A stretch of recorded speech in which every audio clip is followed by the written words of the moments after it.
Arunima, as 7 days for the Chief Minister come to an end in the ED's custody, can you tell us a little bit more about what your sources tell you the last 7 days have looked like for him? Has he, for example, been cooperating with investigators?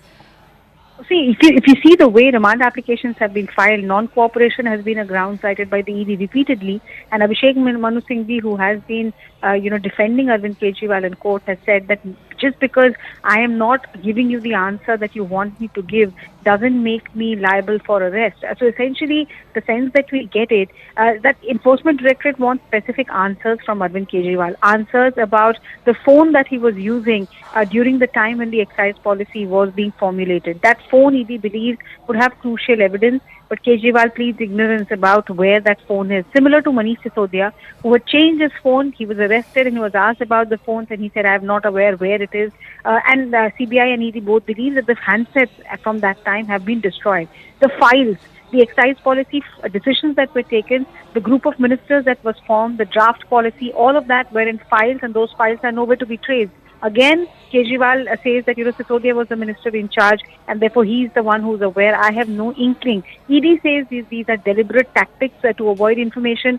Like I told you, Kejriwal's defense team says that you are pressurizing me into giving answers that you want to hear from me. To quote Abhishek Manu Singhvi, he actually told the Delhi High Court, what if I have a memory loss?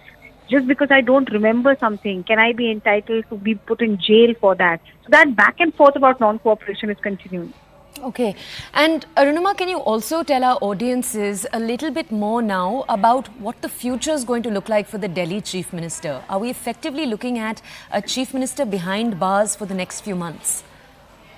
At least for now, yes, because the Enforcement Directorate, if you look at the example of K. Kavita and Arvind Kejriwal are the top two political functionaries in this case, and ED is entitled to seek custody for at least 14 days. So today they can seek further custodial remand and then allow him to go to judicial custody like they have done for K. Kavita and then come back to the court and say that we have fresh evidence, so now we want them back in custody. So that back and forth could continue. Also, we are told that Central Bureau of Investigation, which is investigating the corruption angle to this excise policy, they are also looking to get Arvind Kejriwal's custody once ED is done with him. So that takes care of 14 plus 14, at least 28 days in custody, which is at least a month from arrest. Subsequent to that, he could be sent to judicial custody and the court will decide whether in JC he can be given bail or not. Usually in PMLA cases, bail is not that easy. Sisodia has been in jail for more than a month now, more than a year now. Even Supreme Court has denied him bail. So things look ominous for him. And on the specific question of whether he can continue to be the CM while in jail, LG has come on record to say that is not possible. But legal experts tell you that there is no constitutional bar. So if a president's rule is recommended, AAP legal study could challenge that as well. Okay, and I just want to ask you, Arunima, one of the key, and we asked Anshul, our colleague, a version of this, that one of the key criticisms, it seemed, that had come forward of the ED's framing of this case till last year was this big question of where are the proceeds of the crime.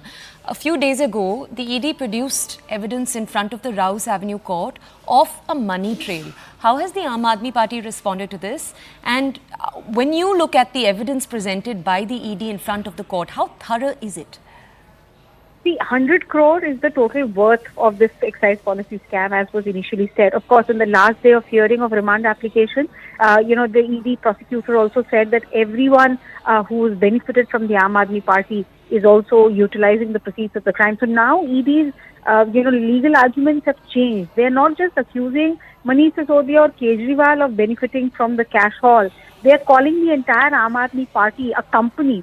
There's a difference in the way the Companies Act is structured and the Representation of People's Act is structured.